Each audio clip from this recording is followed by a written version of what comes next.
Yes, it's a psychosomatic network, and yes, some of us, you know, particularly adolescent boys are, you know, under the control of lower centers.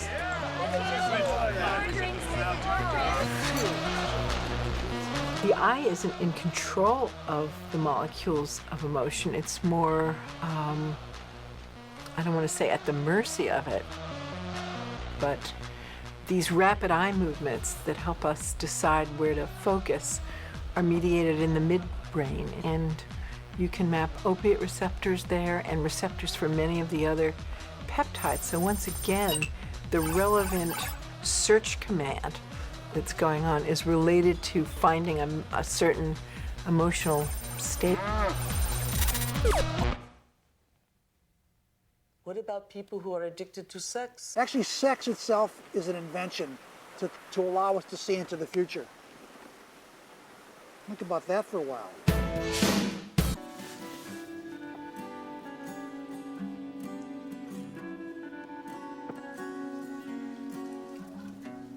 When your road deserts you and your feet disappear, you'll find some old shoes,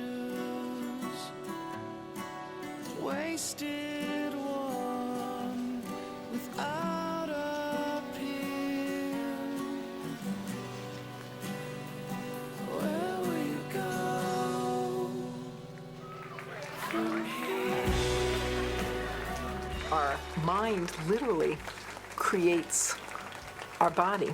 But it all starts in the cell. And who gives the cells the order?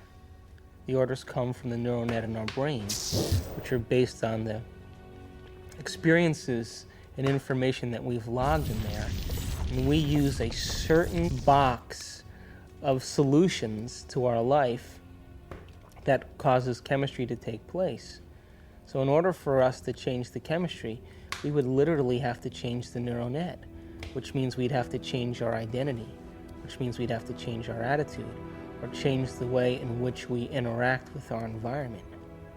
And every time we keep being the same person and keep experiencing the same attitudes, all we're doing is reinforcing ourselves as our identity. I once did a little gig in a woman's prison they're all heroin addicts, and by teaching them that they have receptors for the heroin, and that the more heroin that they take, their ability to make their own internal endorphins, their own internal heroin, basically starts to decline. And then the receptors start to become subsensitive, or there's actually less of them. So there's these actual changes, and then this new information about how less brain cells are being made, so that people get kind of, in all addictions, they get stuck in old patterns. The person's mental life becomes dominated by pain, such that everything that they perceive is colored by the pain. And sometimes every way that they react and everything that they do becomes all about their pain. One of the things about receptors is they change in their sensitivity. If a given receptor for a given drug or internal juice is being bombarded for a long time at a high intensity, it will literally shrink up. There will be less of them, or it will be hooked up in such a way that it is desensitized or downregulated.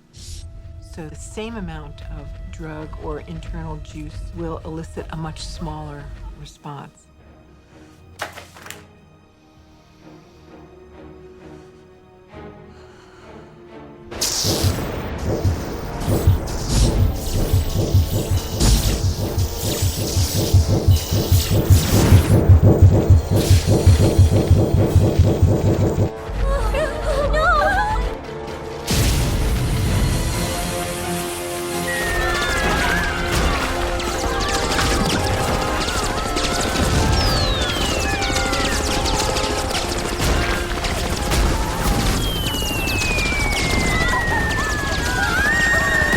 If we're bombarding the cell with the same attitude and the same chemistry, over and over again on a daily basis, when that cell finally decides to divide, when it produces a sister cell or a daughter cell, that next cell will have more receptor sites for those particular emotional neuropeptides and less receptor sites for vitamins, minerals, nutrients, fluid exchange, or even the release of waste products or toxins.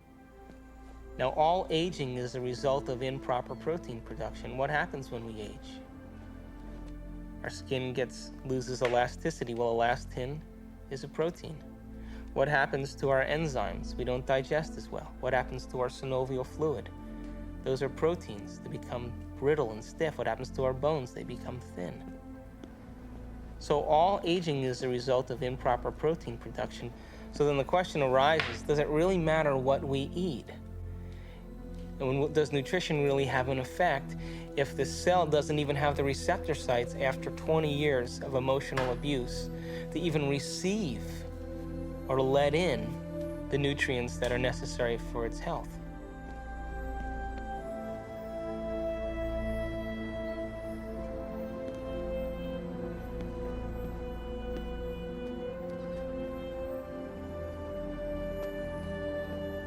If we know the thoughts of a person, we will best know them by their addiction, their continuous, over 24 hours, in a continuum of what emotions they display in their body.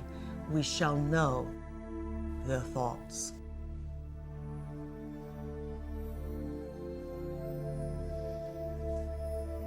I hate you.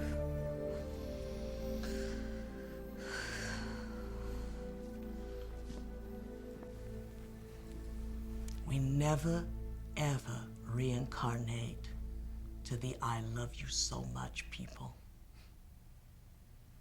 We always reincarnate to the situations of why we hate ourselves.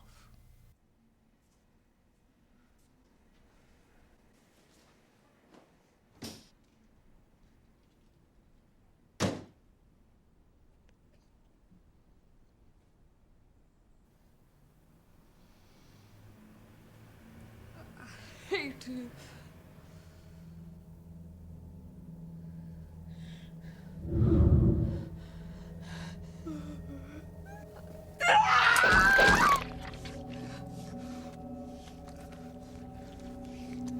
You idiot! You suck! Look at you! You're ugly! You're worth nothing! You get it all! I hate you!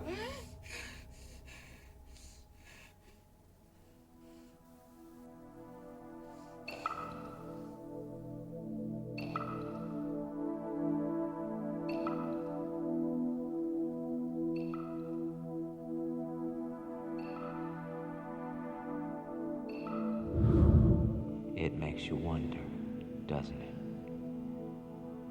If thoughts can do that to water, imagine what our thoughts can do to us.